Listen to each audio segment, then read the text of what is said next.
Mm, mm, mm, mm, mm, mm.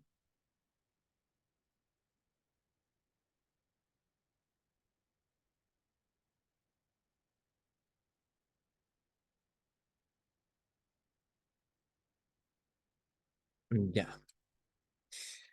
A ver, vamos a ver lo que es triángulos del cuello y vamos a ver unos músculos del cuello, la nuca y por esa región que nos avanza, ya que nos avanza. ¿Por qué nos avanza? Porque no lo preguntan, es un poco tedioso y clínicamente no es como que nos compete, wow, a nosotros los médicos.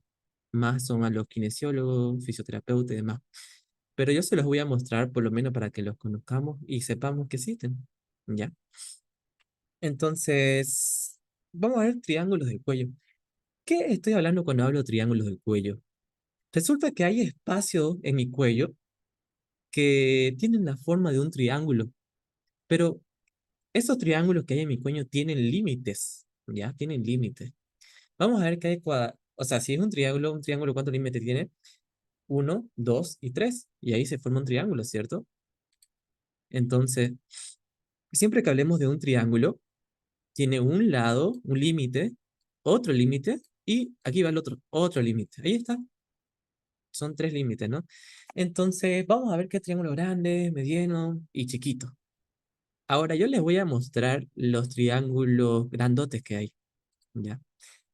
Hay uno que es grandote, grandote, grandote, es el más grande de todos, que empieza aquí, desde el borde inferior de la mandíbula, se va por acá, ya baja un poco por acá, por la apófisis mastoide, y miren, y baja por ahí, ¿ya? Y llega hasta aquí más o menos, a esta región del occipital. Y después desciende, desciende, desciende, desciende, desciende hasta la clavícula, y toda esta región de acá, y se forma un triángulo grandote, ¿ya? Pero a partir de ese triángulo grandote que se forma, que les acabo de demostrar cómo se forma, viene y se forman dos triángulos que son igual grandes. ¿Pero por qué se formaron esos dos triángulos? Porque de repente viene este músculo esternocleidomastoideo, agarra, que se inserta, que se origina en el esternón, esternocleido, la clavícula, esternón, clavícula, ahí está. Se dirige hacia la apófisis mastoide. Ahí está. Y gracias a que este está entre medio, se forma un triángulo anterior. Aquí está, triángulo posterior, acá está. Ahora, analicemos lo siguiente. Entendamos lo siguiente. ¿Cuáles van a ser los límites de este triángulo anterior del cuello entonces? El límite estaría en la línea media clavicular, límite anterior. ¿No ves? Este sería el límite anterior entonces.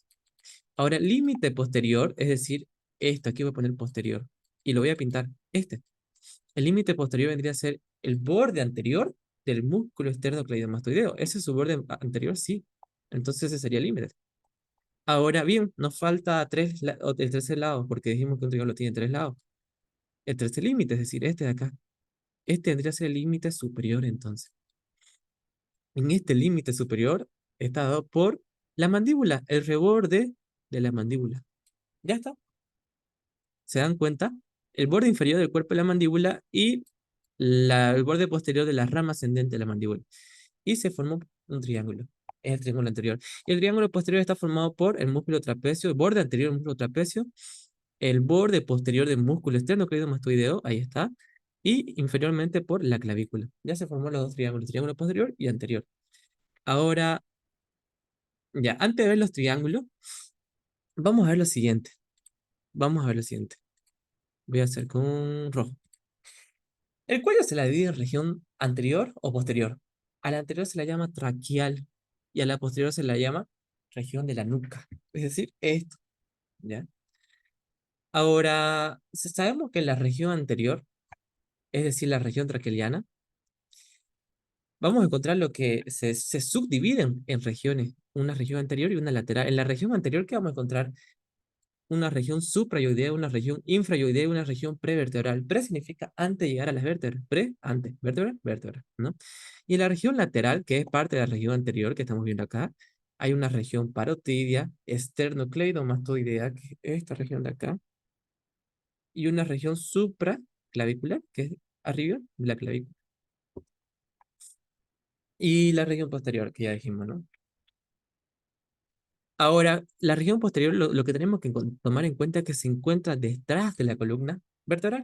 Es decir, acá estoy tocando la región posterior y a esto se le denomina nuca. Ya todo esto es la nuca. Ahora, los músculos del cuello. Ya hemos visto los músculos del cuello. Vamos a analizar hoy los de la región lateral, así brevemente. Y ya hemos analizado la región de los de huesoyoides, que son los músculos que se encuentran en el huesoyoide, los supra y los infra, ya lo sabemos. Y los de la región prevertebral, que lo vamos a ver ahorita igual, ¿ya? Y el grupo posterior, igual lo vamos a mencionar, porque ya les dije que no lo dan. No, casi nadie los da. Creo que ni los docentes los dan. Pero yo se los voy a mostrar para que aquí está, miren, el grupo posterior, todos estos acá, semispinoso, longísimo, iliocostal, esplenio, no lo suelen dar, ya los interespinosos.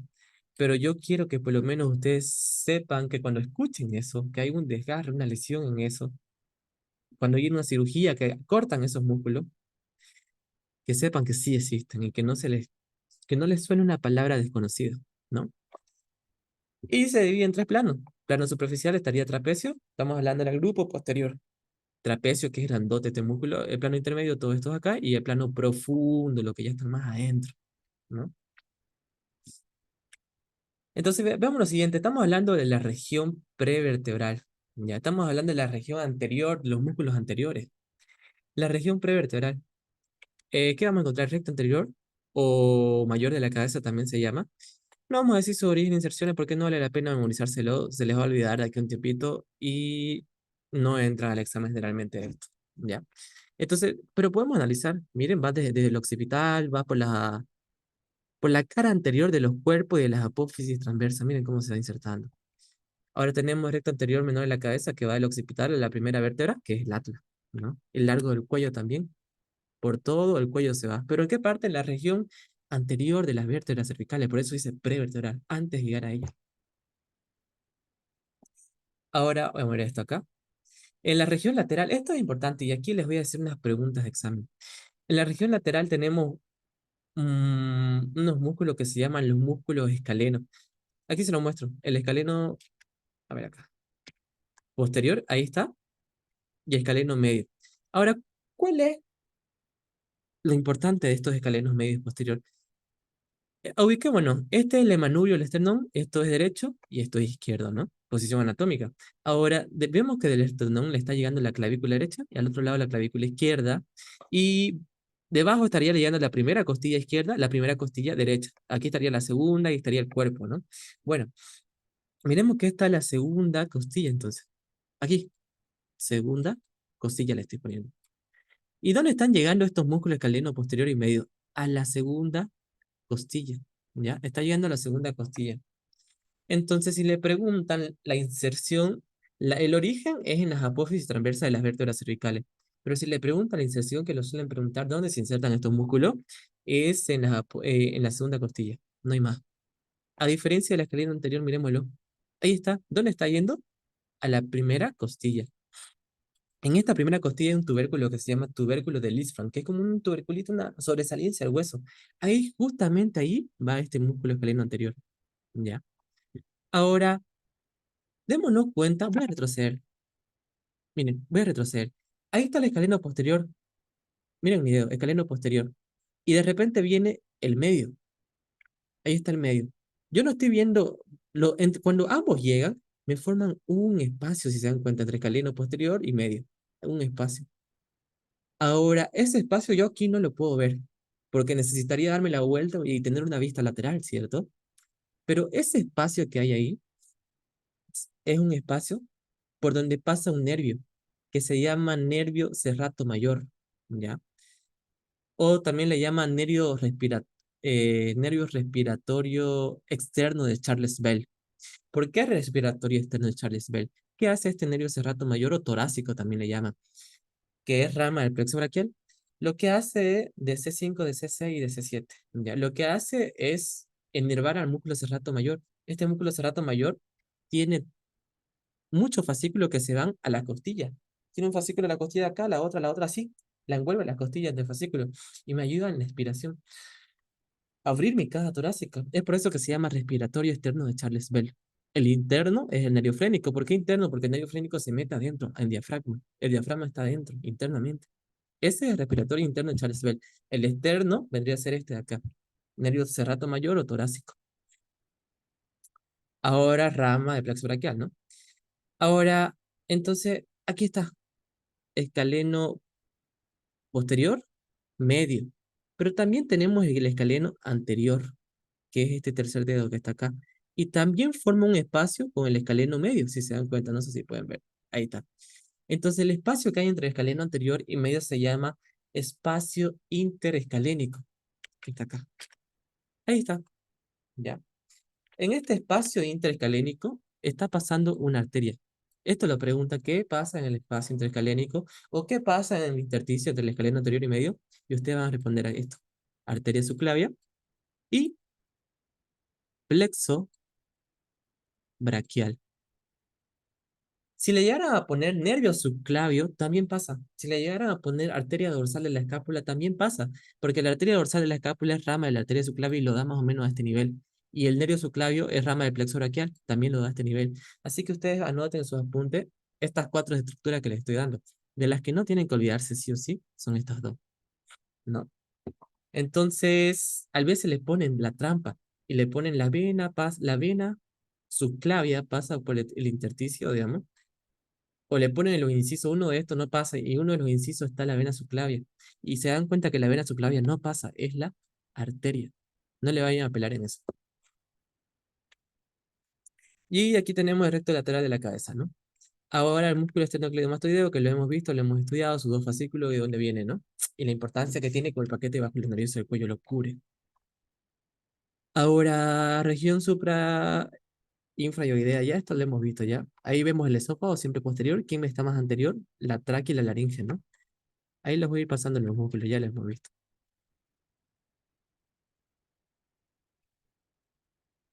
Ahí tenemos el músculo genioideo, ¿ya? Geni va desde la apófisis genis, ¿ya? Y se dirige hacia apófisis genis inferiores. Y se dirige hacia el hueso ioides, como estamos viendo ahí, ¿no? Aquí. Ahora tenemos el músculo miloioideo, que es un músculo cuadrilátero de un lado y del otro lado. Aquí está. Miloioideo. Se origina en la ranura miloioidea y va hacia el ilioide, como estamos viendo aquí y aquí. Ahora tenemos el músculo digástrico con su vientre anterior, con su tendón intermedio y su vientre posterior, ¿no? Y músculo estiloideo que está ahí, ahí. Apófisis estiloide es parte de ramillete riolano, ¿no? No se vayan a olvidar eso también. Ahora vamos a ver los triángulos del cuello. Ya hemos visto los músculos, no sabemos ubicar, ¿no? Este músculo grandote que está acá es el trapecio. Trapecio. Ahora, yo les había dicho que lo clasificamos en tres tipos de triángulos. O sea, el libro no lo clasifica como tal, pero yo les aconsejo hacerlo así para que no se les olvide y se les quede mejor. Es mi maña para aprendérmelo. Si quieren lo pueden seguir, si no, no. Ahora, se lo clasifica en triángulos grande, mediano y pequeño. Lo que yo quiero que analicemos primero es que los grandes, los grandotes, ya lo hemos visto, y era el anterior y el posterior. Ahora, dentro de esos triángulos anterior y posterior, están los triángulos medianos, ¿ya? Ustedes anoten, el triángulo grande, dentro de los grandes están los medianos. Ahora, ¿cuáles son los medianos? La pregunta, todo esto acá. Aparte de los medianos, que ahorita se los voy a mostrar, miren, ahí hay un mediano, otro mediano, otro mediano, otro mediano. Ahorita se los voy a mostrar, los chicos. Entonces los grandes los conocemos, los medianos los estamos conociendo ahorita. Y los chiquitos, vamos a conocerlos ahorita acá, miren. ¿Son más chiquitos? Sí, son chiquititos. ¿Ya? Entonces de esa manera yo me los clasifico para aprendérmelo bien. Ahí están los dos triángulos grandes, el anterior y el posterior. Ya hemos visto sus límites y demás. Ahora miremos el siguiente. Este triángulo submentoniano mm, lo vamos a estudiar despuesito. Es que necesitamos una vista anterior e inferior para estudiarlo bien. Vamos con el triángulo submandibular. Este triángulo submandibular, ¿cuáles son los límites? Lo voy a decir rápido, ¿ya? Su límite, este triángulo submandibular, está dado por el vientre posterior del músculo, inferiormente por el vientre posterior del músculo digástrico y anteriormente por el vientre anterior del músculo digástrico y superiormente por quién, por el borde inferior de la mandíbula. Ya está. Esos límites lo tienen que anotar. Poner superior, inferior, anterior, ya. O puede ser anterior, posterior y superior también. No hay problema. Ahora vamos con otro. Este triángulo acá se llama triángulo carotidio, este que está de rojo, y viene a ser este de acá. Este triángulo carotidio, sus límites, ¿cuáles son? ¿Ya? ¿Cuáles son sus límites? Posteriormente estaría el borde anterior del esternocleidomastoideo, es decir, esto. Inferiormente estaría el vientre superior o anterior del músculo homoyoideo, ¿ya? Específicamente su borde posterior, ya no creo que pregunte específicamente. Ahora, superiormente, ¿quién está? Estaría el vientre posterior del músculo digástrico. Ya está. Ya formamos el triángulo carotidio y submandibular. Ahora vamos con el otro. Es el muscular. Este triángulo muscular, su límite anterior es la línea media del cuello, es decir, esto de acá. Línea media del cuello. ¿Y estamos lo viendo aquí? Sí, esto. Su límite superior vendría a ser el músculo, el vientre anterior o superior, que es lo mismo, anterior o superior, vientre anterior o superior, de músculo homoyoideo. Y posteriormente estaría el borde anterior del músculo esternocleidomastoideo, pero específicamente su parte inferior, ¿no? De este músculo. Ahora, todos estos triángulos que hemos visto aquí se encuentran en el triángulo grandote anterior. Todos estos triángulos medianos están en triángulo grandote anterior. Y démonos cuenta que no están vacíos. Su importancia de estos triángulos es porque algo vamos a encontrar en ellos. Ya, esa es la importancia. ¿Por qué estamos viendo estos triángulos? Algo vamos a encontrar. Y ahora la pregunta es que en el triángulo submentoniano hay unas venas que se llaman venas submentonianas aquí abajo. Por aquí está el triángulo submentoniano. Mentón, sub significa debajo de. Entonces, submentoniano, debajo del mentón, acá. ¿Ya? Debajo, en este triángulo submentoniano vamos a encontrar ganglios linfáticos que se suelen inflamar cuando hay una infección cerca de esta región. ¿Ya? Entonces nosotros vamos a ir a tocar en un paciente el triángulo submentoniano, a palpar, se dice. Si hay ganglios inflamados, nosotros sabemos que hay ganglios inflamados porque estamos viendo esto.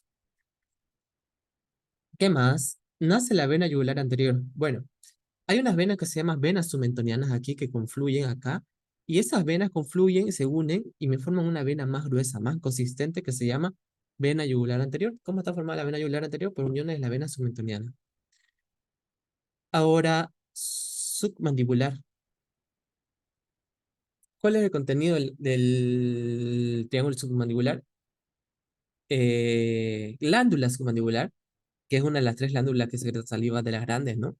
El conducto de Wharton, ya también puede ser. La glándula submandibular tiene unos conductos que desembocan a nivel de la lengua ya para secretar saliva, porque la glándula está acá, debajo de la mandíbula. ¿Y la saliva dónde tiene que ir? Debajo de la mandíbula, no, tiene que ir adentro, de la cabeza a buscar la lengua. Entonces, mediante este conducto que se llama conducto de Wharton, lo hace. La arteria y la vena facial también, y el número 12, que es el hipoglós. Ahora, todas esas cosas que mencioné estarían acá, entonces, ¿ya? Parte de la parótida también llega a sobresalir un poquito en este triángulo. A ver, ¿qué más este triángulo? Creo que eso es lo más importante. El carotidio. Estaría la carótida interna, la carótida externa, la vena yugular interna también, el nervio vago también. Estaría el nervio hipoglóso, sí, estaría también. Hay otra cosa que estaría, que es el tronco tirolingo faringo facial, tronco venoso tirolingo faringo facial, ¿ya? Aquí lo anotan. Y el asa cervical del número 12, que se acuerdan que era el que inervaba los músculos infrayoideos, excepto al tiroyoideo, ese asa también va a estar por acá, saliendo. Ahora, en el triángulo muscular encontramos la glándula tiroides, paratiroides, tráquea, laringe, porque está por esta zona de acá, y eso hay en esa zona ahí, sí, ¿no? Ahora, el triángulo occipital. Bueno, vamos al triángulo posterior, que son estos acá. Tenemos triángulo posterior o triángulos grandotes, pero ¿qué triángulos medianos hay en este triángulo posterior? Estos dos de acá nada más, ¿ya? Y gracias a que pasa el músculo, miren, este es el músculo homoyoideo, su vientre superior, pero vemos que aquí debería haber un tendón que no lo estamos viendo porque está el esternocleidomastoideo. Pero debajo de este tendón del músculo homoyoideo se continúa el vientre inferior, que es este de acá, del músculo homoyoideo. Gracias a que el vientre inferior pasa por este lado, me divide a este triángulo posterior en dos, un triángulo superior y un triangulito inferior aquí. Superior e inferior, ¿no? Este de acá y este de acá. Este de arriba se llama occipital o homotrapezoideo. Este se llama supraclavicular, está arriba de la clavícula, o homoclavicular también, ¿ya? Si puedo aprendérselo los dos nombres, mejor, pero estos son los que más usan los doctores. Contenido, por aquí va a estar pasando el nervio accesorio. ¿Por qué va a pasar por ahí? La arteria mastoidea, la arteria occipital también, pero ¿por qué va a pasar el nervio accesorio? Que esta la suelen preguntar este triángulo. Y ponen en los incisos este nervio. Pasa porque este nervio tiene que inervar al músculo esternocleidomastoideo y tiene que inervar al músculo trapecio. Ya por eso es su trayecto para llegar a esos músculos de este triángulo. Y en el triángulo supraclavicular, mm, el piso de este triángulo está dado por el escaleno medio, posterior y demás, y otros músculos como el esplenio, pero el contenido es lo que nos interesa, ¿no? Va a estar de contenido el músculo escaleno anterior, el plexo braquial y la arteria subclavia. O sea, y el escaleno medio también. Y se dan cuenta que había un intersticio entre el músculo escaleno anterior y el medio. ¿Y qué era lo que había? La arteria, la arteria subclavia y el plexo braquial. Y si se dan cuenta, es como que casi el mismo contenido en este triangulito, ¿no? Ahora sí. Hemos visto triángulos grandotes, triángulos medianos. Triángulos grandes, medianos. Nos faltan los chiquititos. Estos chiquititos son más específicos. Su contenido de estos chiquititos me interesa mucho. Porque, por ejemplo, el triángulo de Pigorov, por ejemplo, el contenido es la arteria lingual. ¿Y para qué me sirve ubicar el triángulo de Pigorov? Saber sus límites. Porque cuando yo esté en una cirugía, busco esas estructuras que son los límites de ese triángulo y sé que cuando ubique ese triángulo, ahí adentro del triángulo va a estar la arteria lingual. Paciente de emergencia, traumatismo por un accidente, zona del cuello, zona de la cara, con mucho sangrado, probablemente sangrado de la arteria lingual, tengo que ubicarla. Abro y me encuentro con un montón de estructuras. ¿Y cómo me voy a guiar? Porque yo tengo que tener conocimiento que tengo que ir a buscar a los límites de estos triángulos, el epígoros, por ejemplo, ¿ya? Busco su límite, ya, aquí está el límite, ahí está la arteria lingual, la voy a ligar para que deje de sangrar, parece que esa es la que sana. Entonces, paciente salvado.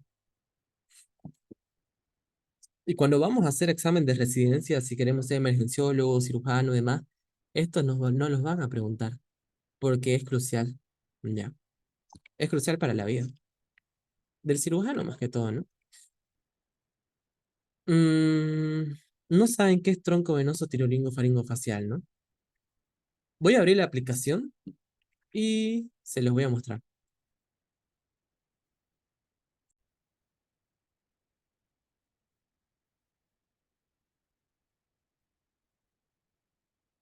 Ya. Ahora sí, aquí se los puedo mostrar. Hemos visto la sangre arterial de la cabeza, cuello, pero no hemos, o sea, la sangre arterial que irriga lleva sangre oxigenada a cabeza y cuello, pero no hemos visto cómo se recoge esa sangre, porque las venas son las que recogen, no hemos visto entonces eso, ¿ya? Y este es otro tema que no lo suelen avanzar, ¿ya? Y yo lo considero, la verdad, lo considero importante, pero no lo preguntan mucho. Deberían, sí. Ahora, vamos a hacer un resumen. A ver, para esto necesito esto. Vamos a hacerlo acá. Eh, mi cabeza y mi cuello van a haber venas que las recogen la sangre, que son las venas principales. Voy a mencionar las seis que son las seis principales, que a estas seis les van a llegar muchas venas, ¿ya? Pero estas seis son las encargadas de recoger como tal toda la sangre, de la cabeza y cuello. Entonces, empezamos por la vena yugular externa. Vena yugular interna. Vena yugular anterior. Estaría la vena tiroidea inferior. Estaría la vena cervical profunda. Y estaría la vena vertebral. Ya. Entonces, estas de aquí, esto lo voy a checar. No, ya se aburre. Voy a poner por acá. Ahí. A ver, vamos a hacer un resumen. Voy a sacar esto. Ahí está. Esto lo saco. ¿Estoy grabando? Sí, estoy grabando. Ya. Empecemos con la vena yugular interna, con esta de acá. Esta, la voy a marcar ahí está. Vena yugular interna. Ya. Esa de ahí. Esa vena yugular interna, ¿qué es lo que va a hacer? Va a recoger la sangre de dónde? De la sangre que hay dentro de la cavidad craneal, porque ella se mete dentro por el agujero yugular, ¿cierto? Se mete dentro del cráneo. Entonces, muchas venas ahí, a ver, para que me entiendan, antes de seguir, cuando nosotros estudiamos arterias, lo cierto es que por cada arteria que hemos estudiado, hay dos venas satélite. ¿Qué significa vena satélite? Si yo tengo una arteria labial superior acá, significa que hay dos venas labial superior que la están acompañando. Eso es lo que nos dice la teoría. ¿Hay excepciones? Sí. Hay veces que hay una arteria es acompañada por una vena, pero son pocas las excepciones. Y yo se las voy a decir cuando veamos tal arteria o tal vena, ¿no? Pero en este caso no. Son dos venas que las acompañan a una arteria. Y si esta arteria se llama arteria labial superior, estas dos venas que las acompañan a esa arteria labial superior se van a llamar venas labial superior. ¿Ya? Eh, claro, o sea, los atlas no muestran dos venas, a la aplicación tampoco, pero no lo hacen porque se tiene que sobreentender. ¿Qué significa eso? Que entonces ustedes, cuando se imaginen arterias, van a imaginarse las dos venas satélites. ¿Ya? No me lo muestra el atlas, bueno, yo me lo imagino, porque yo lo sé, yo lo estudié, tengo el contenido acá y yo sé que es así. ¿Ya? Ahora, puede haber veces que sí solo haya una, puede haber, ya, pero lo normal es que haya dos venas satélites por cada arteria. Satélite porque son como sus gemelas. Labial superior tienen que ser dos venas labial superior. Se llama labial inferior, tienen que ser dos venas labial inferior, ¿ya? Entonces, la cosa es la siguiente. Todas las arterias que están dentro de mi cabeza se tienen sus nombres específicos, ¿ya? Que son ramas de la carótida interna y del tronco basilar. No nos interesa. Solo nos interesa que tienen sus nombres específicos.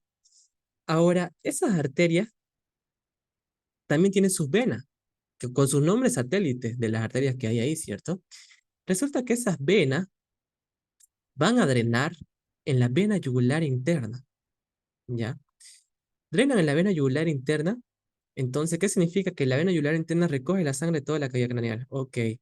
La vena yugular interna también recoge sangre de la cavidad orbitaria, ¿ya? También recoge sangre de la faringe, recoge sangre del sector de la lengua a través de las arterias linguales, entonces venas linguales, y de las venas faciales también. Pero he mencionado faringe, lingual y facial. Ya, he mencionado eso sí. Ahora, eso que mencioné, voy a subrayar acá. Esta es la vena yugular interna, todo está acá, ¿no? Todo está acá, la voy a encerrar, ahí está. Aquí estaba en la aplicación. Lo que sucede, yo lo he visto en cadáver, lo que sucede es que aquí se forma un tronco, ¿ya? Que está dado por la vena facial, viene la vena facial, viene la vena lingual y también viene la vena faríngea. A veces la vena faríngea no va, ¿ya? Entonces, vienen y confluyen en este tronco. ¿Y este tronco en dónde confluye? Directamente en la vena yugular, ¿ya? Entonces, esta vendría a ser la vena lingual, vena facial, vena faríngea. Y démonos cuenta que confluyen en este tronco. ¿Cómo se llama ese tronco? Entonces, tronco venoso tiro. Aquí es vena tiroidea, perdón, tiroidea superior. Ya, vena tiroidea superior. Tronco venoso tiro, lingo, de lingo, faringo, tronco, tronco tirolingo, faringo facial. Ya, y aquí viene la vena faringe entonces. Entonces estas cuatro me forman tronco, tirolingo, faringo, facial. Normalmente la vena facial falta. Y se llama entonces tronco tirolingo facial. Depende, si hay la vena faringia, tirolingo, faringo facial. Si no, tirolingo facial normal. Directo, ¿ya? Resumen de la vena yugular interna es: la vena yugular externa recoge la región más superficial, ¿ya? La vena yugular externa está formado por la unión de la vena temporal superficial y la vena maxilar. Esas dos se unen y me forman la vena yugular externa. Ya está la vena yugular anterior formada por las venas submentonianas que hay acá. La vena tiroidea inferior va y confluye en la vena yugular. La vena cervical profunda está en la región cervical y la vena vertebral, que vendría a ser esta acá. Miren, a ver, esta acá. Que atraviesa las apófisis, los agujeros transversos de la vértebra C1, C2, C3, C4, C5, C6 excepto C7. Miren, esta C6 la está atravesando la vena, sí, igual la arteria, ¿no? ¿Y dónde drena esa vena? Ahorita vamos a ver eso, ¿ya? La cosa es que, miren, este C7 no pasa la vena ni la arteria por C7. Y vemos que C7, porque su apófisis espinosa es más prominente a comparación de las demás, ¿no? Más sobresale. Entonces ya está. Entendimos esto, vamos a poder entender bien los triángulos. Ahora, aprovechando que estamos acá, y el año pasado entró una pregunta de esto. Tenemos la vena yugular interna, tenemos la vena yugular externa, tenemos la vena vertebral también, ya. ¿Saben dónde desembocan estas? Miremos que esta es la vena subclavia. A la vena que viene de brazos, ¿cierto? Recogiendo la sangre del miembro superior. Entonces, esta vena subclavia le llega a la vena yugular externa y le llega a la vena vertebral. Pero miremos que a este nivel,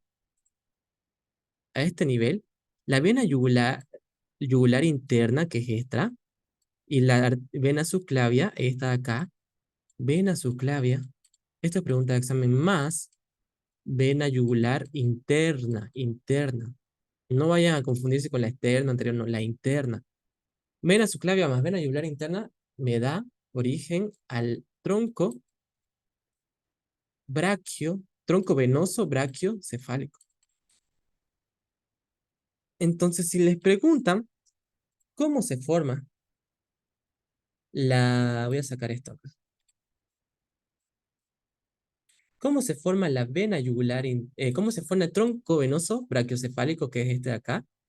Está formado por la unión de la vena subclavia y la unión de la yugular interna. Ya está. Ahora tenemos el tronco brachiocefálico de un lado, del lado derecho y el lado izquierdo, ya que ya sabemos cómo se forma de la vena yugular interna y de la arteria subclavia, de la vena subclavia, mejor dicho. ¿Ya?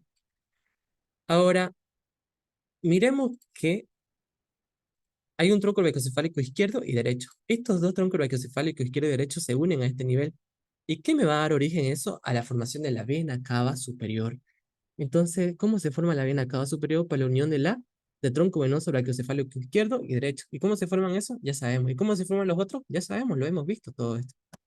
¿Ya? ¿Y la vena cava superior en dónde desemboca? En la aurícula derecha. Se coge la sangre de aquí para arriba. ¿Mm? Ya está. Ya hemos recorrido la sangre venosa de todo este sector, hasta formar la vena cava superior. Ahora, ¿qué hacemos? Vamos a la diapo.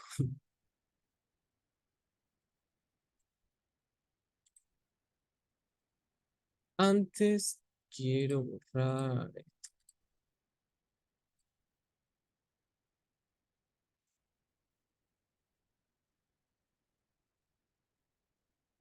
Empezamos por este. No. Vamos a empezar por el triángulo. No, tampoco este.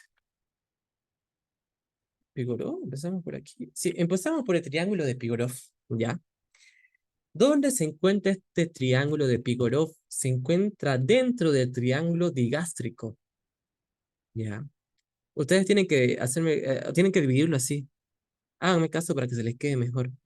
Ahora, ya saben que hay triángulos grandes, hay medianos. Ahora ustedes digan que dentro de estos triángulos medianos hay los triángulos chiquitos.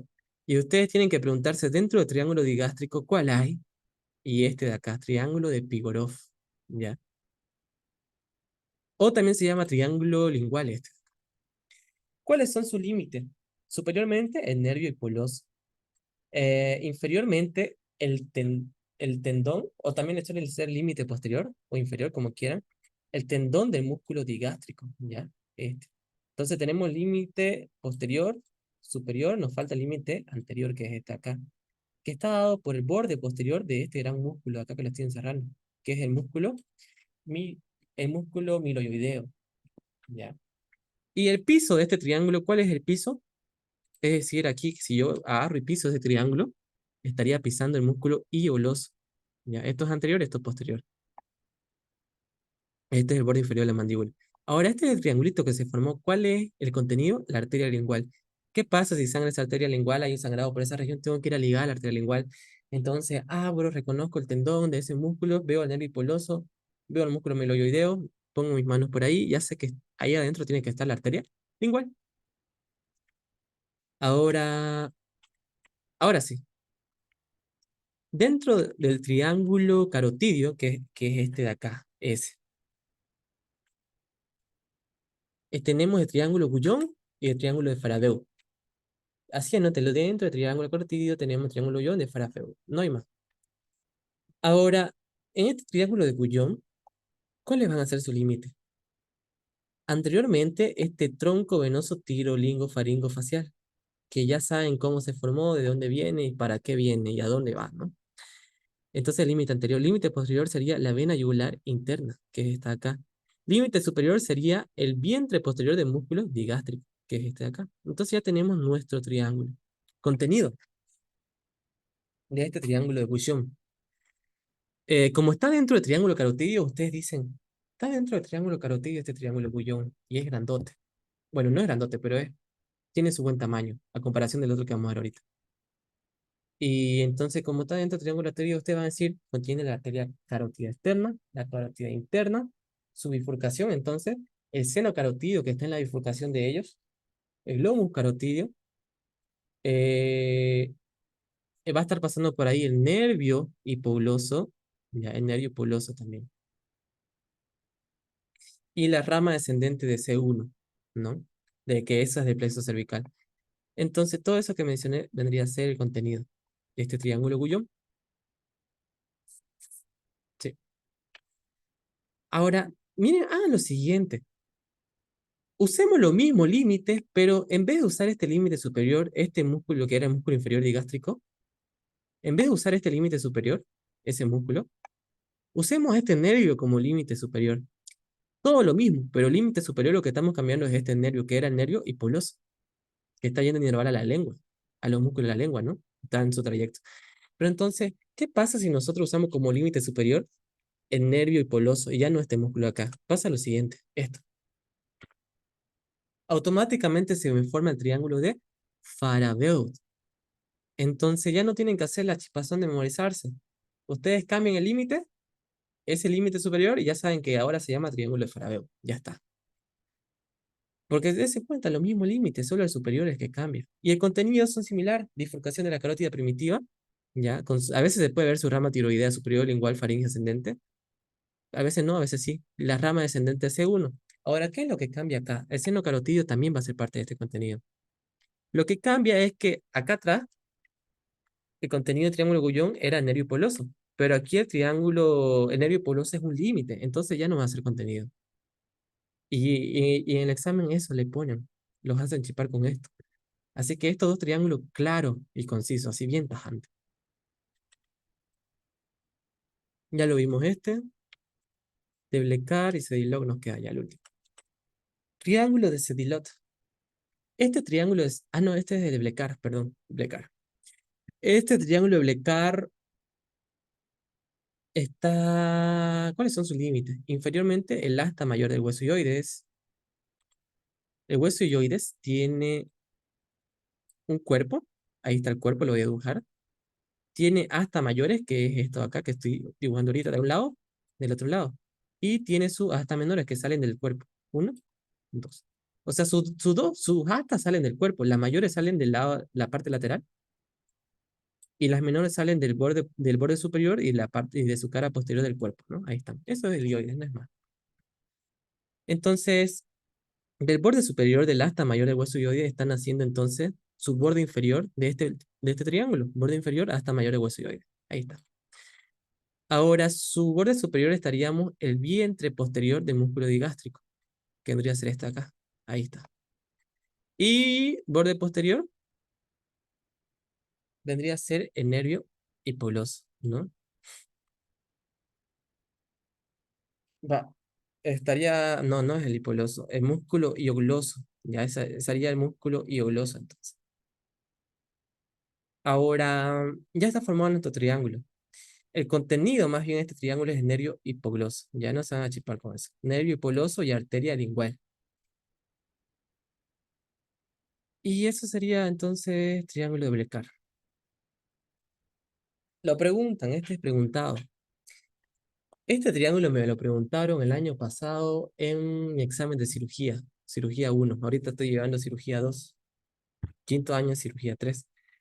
Este triángulo se llama Cedilot y me pregunta abierta, eran los límites y el contenido. Y, y lo hice bien, pues, porque lo sé. También este es su otro nombre, ¿ya? Y este es su otro nombre porque vamos a ver triángulo frénico de Sound porque el nervio frénico pasa por ahí el nervio frénico como contenido. Ya, pero míramelo. Este es músculo esternocleidomastoideo. Tiene dos fascículos, el fascículo external y el fascículo clavicular. Entonces, de los límites de este triángulo, medialmente sería el fascículo external, lateralmente el fascículo clavicular, e inferiormente el borde superior de la clavícula. Ya está el triángulo. Ahora el contenido.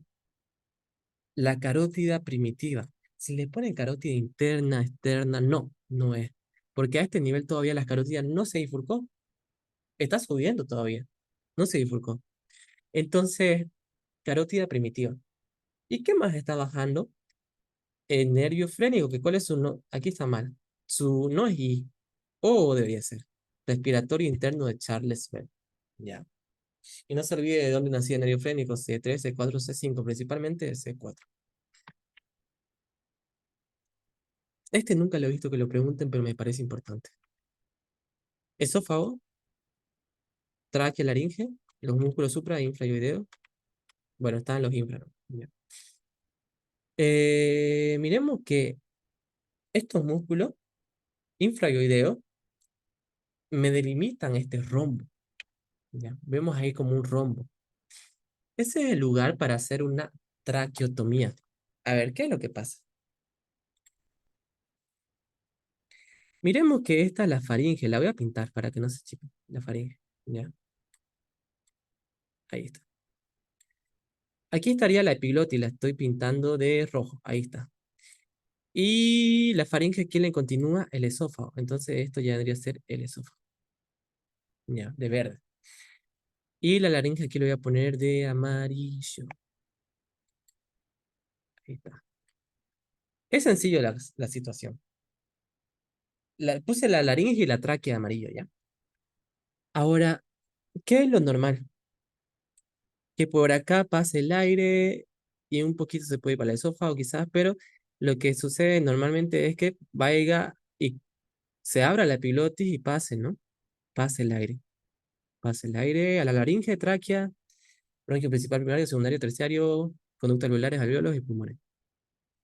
Ahora, hay veces que no sucede esto. Y estamos comiendo y esta epilotis se tiene que cerrar cuando nosotros deglutimos. Es lo normal. Le voy a explicar en respiratorio. Es lo normal. Pero hay veces que no se cierra bien, hay como que, ¿cómo se puede decir? Mala coordinación, ¿ya? Y resulta que la pilotis no se cerró y hay un alimento que está pasando y se confunde el alimento de ir por el esófago y el estómago, pero va por acá, por la laringe, y a veces se queda acá o a veces pasa. Pero en este caso hay una obstrucción. ¿Qué significa? Que el aire que vaya a entrar va a venir y va a chocar con esta obstrucción. Por aquí debería pasar aire, pero hay algo que lo obstruye, entonces va a chocar. No va a entrar aire. No nos va a entrar aire, nosotros vamos a empezar a ponernos colorados. Y después de eso azul. Y nos vamos a empezar a desesperar, no nos entra aire, nos desesperamos. Entonces, para esto hay una maniobra que se llama maniobra Helmix. La vamos a practicar de que haya tiempo, que es la maniobra de que vas atrás en sus manos y pum, se aprieta la boca el estómago, ¿no? Lo que se hace en general es apretar el diafragma para empujar al pulmón, que salga una presión fuerte de aire de abajo y que ese aire es un saque a esta obstrucción, ¿no? Pero bueno, no funciona la maniobra Hermes. ¿Qué hacemos? Hay que hacer una vía endoscópica y ver una laringoscopía y ver qué hay y sacar. Pero la persona está sin aire, necesitamos urgentemente algo que respire. Bueno, la obstrucción está en la laringe, ¿qué hacemos? se abre la tráquea. ¿Por dónde se abre la tráquea? Por este rombo de la traqueotomía. Está libre de músculo esta situación de acá, este lugar. Entonces, agarramos, hacemos un corte, tin, y ponemos un tubo. Y aquí le echamos aire y entonces el aire entra por acá. Como, no, como por aquí no podía pasar, el aire va a entrar por acá y a los pulmones, las personas se salvan. O también hay personas que ya no pueden respirar, entran en coma y tienen que ponerle un tubo. ¿Y por dónde lo hace? Por este rombo. Entonces, por eso es que lo considero importante enseñárselo. Y aquí se los muestro los músculos, ¿ya? Se los voy a mostrar. Recto posterior de la cabeza, el menor, el mayor, músculo oblicuo superior. Aquí tenemos los músculos superior e inferior, ya le dibujé. Aquí tenemos los músculos transverso espinoso, que van de la apófisis espinosa a la apófisis transversa, como estamos viendo ahí, ¿no? Apófisis espinosa transversa. Y tenemos los músculos interespinosos, que ahorita la madera ahí están, que van entre apófisis espinosa de un lado hasta las apófisis espinosas del otro lado, de la vértebra superior, de la inferior, superior e inferior, así van, ¿no?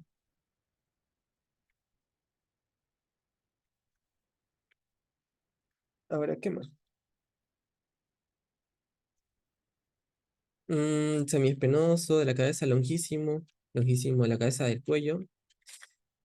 Tenemos iliocostal, tenemos el músculo esplenio y tenemos al músculo elevador de la escápula que estaba ahí hace rato. Y este músculo de acá es el que quiero mostrarles. Este es el músculo trapecio. Ya, es grandote. Ven que se está insertando en la espina de la escápula, se está insertando en la occipital, se está insertando en las vértebras cervicales, sus apófisis espinosas y también en las vértebras torácicas. Ya, o sea, es un músculo grandote. Su inserción es grande. Y es este músculo que sobresale aquí. Nosotros apretamos acá, cuando damos masaje, a él lo estamos apretando, ¿no? Y aquí algunas preguntas. En una de estas estructuras se inserta el músculo escaleno anterior. Ya vimos que es el tubérculo Lifran, que está en la primera costilla. ¿Qué estructura atraviesa por el triángulo conformado entre el músculo esqueleto anterior y medio? Ya. Arteria axilar, plexo braquial, arteria axilar, arteria subclavia. Sabemos que es el plexo braquial y la arteria subclavia, ¿no? Si nos pusieran vena subclavia, no es. Solo son esas dos cosas. Y las otras dos que le mencioné que anoten. Músculo largo del cuello se inserta inferiormente en las tres primeras vértebras torácicas, sí. Tubérculo anterior de la cuarta, quinta y sexta, séptima, la séptima no, la sexta. Ah, vértebra séptima. Está bien, solo inciso. No, esta no es, las tres últimas vértebras cervicales.